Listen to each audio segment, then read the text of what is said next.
Hello guys, मेरा नाम है रंजन कुमार और आप सभी का एक बार फिर से न्यू अक्षर मंत्र चैनल में स्वागत करता हूं।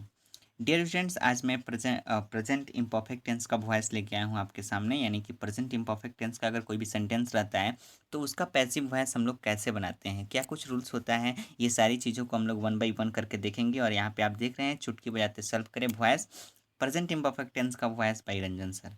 ठीक है, और मेरा तरफ से एक है कि हैशटैग घर रहो और पढ़ते रहो। यानी कि आपको कहीं नहीं बाहर जाने की ज़रूरत है, घर पे बैठे अपनी पढ़ाई को कंटिन्यू रखना है। यानी कि पढ़ाई को रेस्ट दीजिएगा तो फिर प्रॉब्लम होने वाला है। आप आपको प्रॉब्लम होगा, किसी को दूसरे को प्रॉब्लम नहीं होगा। इसलिए अपना पढ़ाई कंटिन्यू रखो और पढ़ते रहो। आराम से घर बैठे तैयारी अपना करते रहो, कोई दिक्कत नहीं होने वाला है। चलिए तो हम लोग फटाफट शुरू करते हैं, क्या कुछ दिया है इसमें। पहला है, देखते हैं प्रोनाउन चेंज। कल हम आपको बताए हैं कि प्रोनाउन चेंज कैसे करते हैं। यानी कि जब भी आप पैसिव वॉइस बना रहे होते हैं किसी भी टेंस का, तो आपको प्रोनाउन चेंज पे बहुत ध्यान देना होगा। यानी कि सब्जेक्ट और ऑब्जेक्ट के स्थान में थोड़ा सा, तो सब्जेक्ट के स्थान पे अगर आई है ना तो ऑब्जेक्ट के स्थान पे जाएगा तो मी होगा। वी अगर सब्जेक्ट के स्थान पे ऑब्जेक्ट के स्थान पे जाएगा तो अस होगा। यू सब्जेक्ट के स्थान पे जाए है और ऑब्जेक्ट के स्थान पे जाएगा तो यू होगा। ही सब्जेक्ट के स्थान पे और ऑब्जेक्ट के स्थान पे जाएगा तो हिम होगा। सी सब्जेक्ट के स्थान पे ऑब्जेक्ट के स्थान पे जाएगा तो हर होगा। दे सब्जेक्ट के स्थान पे और ऑब्जेक्ट के स्थान पे जाएगा तो देम होगा। इट सब्जेक्ट के स्थान पे और ऑब्जेक्ट के स्थान पे जाएगा तो इट होगा। और नेम रहेगा तो उसमें कोई परिवर्तन नहीं करने की ज़रूरत है। यानी कि नेम है, अगर राम श्याम कुछ भी है तो वहीं लिख देना है, उसमें कोई परिवर्तन नहीं है, चाहे वह सब्जेक्ट सब्जेक्ट के स्थान पे जाए या फिर ऑब्जेक्ट से सब्जेक्ट के स्थान पे आए। सेम एज वही है कि ऑब्जेक्ट के स्थान से ये जब सब्जेक्ट के स्थान पे जाए, जैसे मी जो है ऑब्जेक्ट के स्थान पे है और सब्जेक्ट के स्थान पे जाएगा ना तो ये बदल जाएगा। यानी ये दोनों आपस में चेंज होते हैं, सब्जेक्ट से ऑब्जेक्ट पे जाएगा तो बदलेगा, फिर ऑब्जेक्ट से सब्जेक्ट पे जाएगा तो ये इंटरचेंज हो जाएंगे। यानी आई मी में, और मी जब ऑब्जेक्ट के स्थान पे सब्जेक्ट के स्थान पे जाएगा तो आई में। वैसे ही वी है, अस सब्जेक्ट के स्थान पे है और सब्जेक्ट के स्थान पे जाएगा तो क्या होगा, वी होगा। तो बाकी सबको यही करना है। और ये सभी के सभी ऑब्जेक्टिव केस में आते हैं, ये सभी के सभी सब्जेक्टिव केस में। यानी कि इसमें से कोई भी देखिएगा तो सब्जेक्ट के स्थान पे होगा और इसमें से ये सभी जो है ऑब्जेक्ट के स्थान पे होते हैं। यही है। अब अगला हम लोग देखते हैं कि इसका नियम क्या है। तो आप यहाँ पे देख रहे हैं कि प्रेजेंट इम्परफेक्ट टेंस का पैसिव वॉइस बनाने का नियम। नियम आपका जो है, मात्र 3 नियम हम यहाँ भी बता रहे हैं, सभी में 3-3 नियम आपको बताएंगे। वही 3 नियम को आपको पूरे याद रखना है और सभी का सभी पैसिव वॉइस आप आसानी से बना सकते हैं, 3 नियम अगर आपको याद रहेगा तो। पहला नियम आपसे बोलता है कि ऑब्जेक्ट को सब्जेक्ट के जगह पे रखना है। यानी ऑब्जेक्ट जो है उसको सब्जेक्ट के स्थान पे लेके जाओ। ठीक है, पहला नियम बोलता है। अब देखिए, ये तो प्रेजेंट इम्परफेक्ट टेंस है ना, तो प्रेजेंट इम्परफेक्ट टेंस का स्ट्रक्चर आपको पता होना चाहिए। Subject plus is are am plus क्रिया का चौथा रूप होता है। तो यहाँ पे इज आर एम और क्रिया का चौथा रूप दिया है, तो इसका मतलब ये प्रेजेंट इम्परफेक्ट टेंस का है। ठीक है, इसका पैसिव बनाने के लिए यहाँ पे इज आर एम है और इज आर एम के बाद बीइंग लगा दीजिएगा और बीइंग के बाद क्रिया जो है किस रूप में हो जाएंगी, तीसरे रूप में ये होता है। और तीसरा जो रूल कहता है इसका, तीसरा रूल है कि बाई लगाकर सब्जेक्ट को हम लोग क्या करेंगे, उतार देंगे। ठीक है, तो ये आपको तीनों चीज़ समझना है। चलिए आगे यहाँ पे दिया है present imperfect tense. Present imperfect tense में एक्टिव वॉइस और पैसिव वॉइस का स्ट्रक्चर कैसे होता है, ये स्ट्रक्चर हम आपके सामने रखे हैं।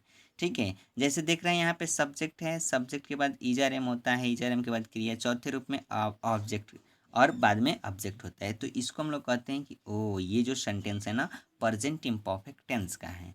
और इसको ऐसे जब रहता है तो इसको हम लोग बोलते हैं एक्टिव वॉइस। ठीक है, अब इसको पैसिव वॉइस में बदलना है। तो पैसिव वॉइस में बदलने के लिए जैसे नियम हमने पीछे बताया सेम वैसा ही नियम है। पहला नियम कि ऑब्जेक्ट को सब्जेक्ट के स्थान पे, देखिए यहाँ का ऑब्जेक्ट कहाँ आ गया, सब्जेक्ट के स्थान पे आ गया, कोई दिक्कत नहीं। रूल नंबर 2 कहता है कि इज आर एम के बाद चौथा रूप होता है ना, तो इज आर एम को उतार दीजिएगा, बीइंग लगा दीजिएगा और क्रिया तीसरे रूप में कर दीजिएगा। बिल्कुल उसी रूल पे फॉलो कर रहा है कि नहीं। उसके बाद तीसरा रूल और सबसे लास्ट वाला रूल है कि बाई लगा के, तो बाई हमने लगा दिया और सब्जेक्ट को उतार देंगे। तो सब्जेक्ट हमारा यहाँ है तो सब्जेक्ट को हमने क्या किया, उतार दिया।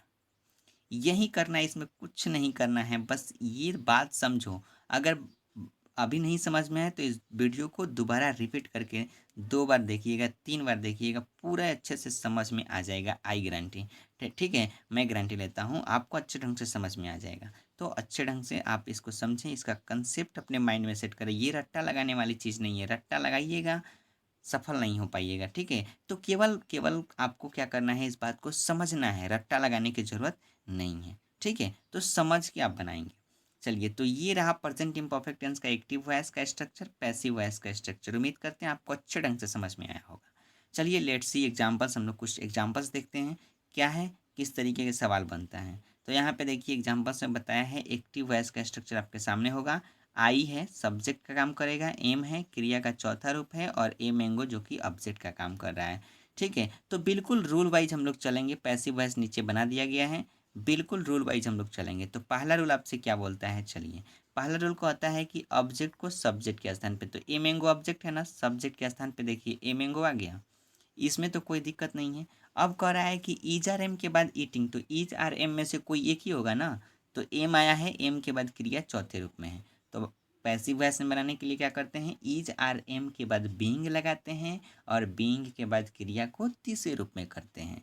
तो देखिए ए मैंगो के साथ ना तो ईज लगेगा, सॉरी ना तो आर लगेगा, ना तो एम लगेगा, क्या लगेगा, ए मैंगो के साथ ईज लगेगा, तो हमने ईज लगा दिया।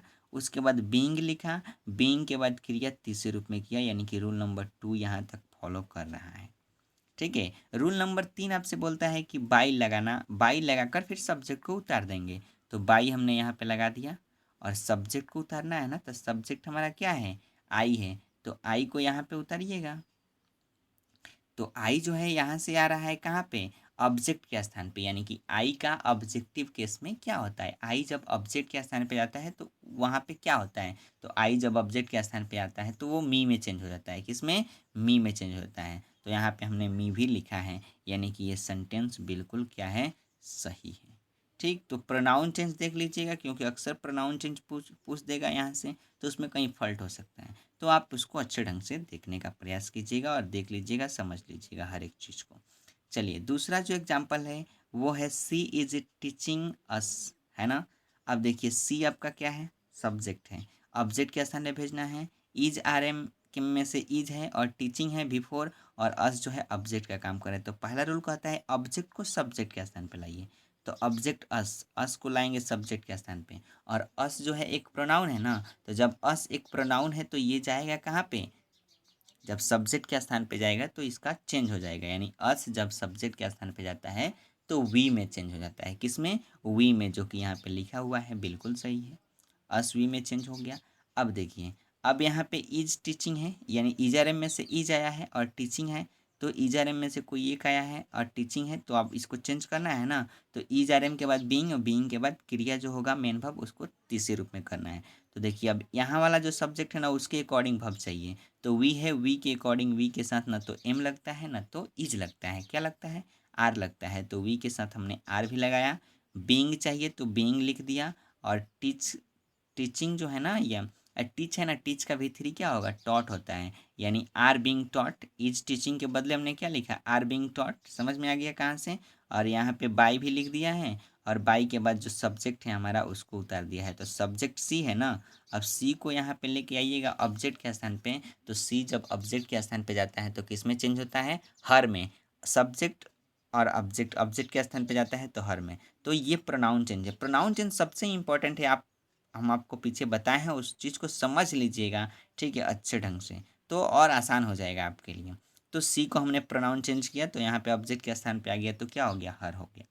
अब यहीं रहा, ठीक है। तो उम्मीद करते हैं ये सारी चीज़ आपको बहुत अच्छे से समझ में आया होगा।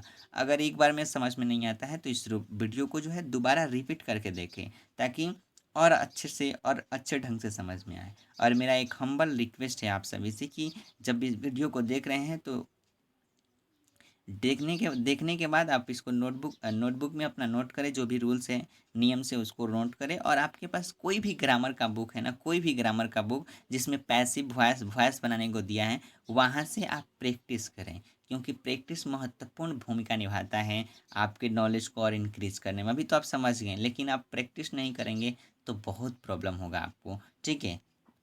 तो अगर प्रैक्टिस ज़्यादा से ज़्यादा करेंगे ना तो सारी चीज़ें आपकी क्या होंगी, क्लियर हो जाएंगी। तो ये सारी चीज़ें आपको समझ में आ गया है, जब अच्छे ढंग से आपको समझ में आ गया है तो ज़रूर लाइक करना ना भूलें, लाइक करें, साथ में शेयर करें अपने फ्रेंड्स के पास, अपने दोस्तों के पास, जो भी आपके भाई बंधु हैं, आपके साथ जो भी पढ़ता है क्लासमेट में, आपका जो क्लासमेट है, वर्ग साथी है, उसके पास शेयर करें, ताकि वो भी इस चीज़ को सीखे, अच्छे ढंग से समझें और आपका छोटा भाई बंधु जो भी है उसको भी पढ़ाने का प्रयास करें, दिखाएँ इस वीडियो को, वो भी अपने जो इंग्लिश है ना उसमें अपना इम्प्रूवमेंट कर सकें। ठीक है, तो आज के लिए इतना ही, फिर मिलते हैं हम लोग अगले वीडियो में, तब तक के लिए bye bye, take care, love you all of you, जय हिंद, जय भारत।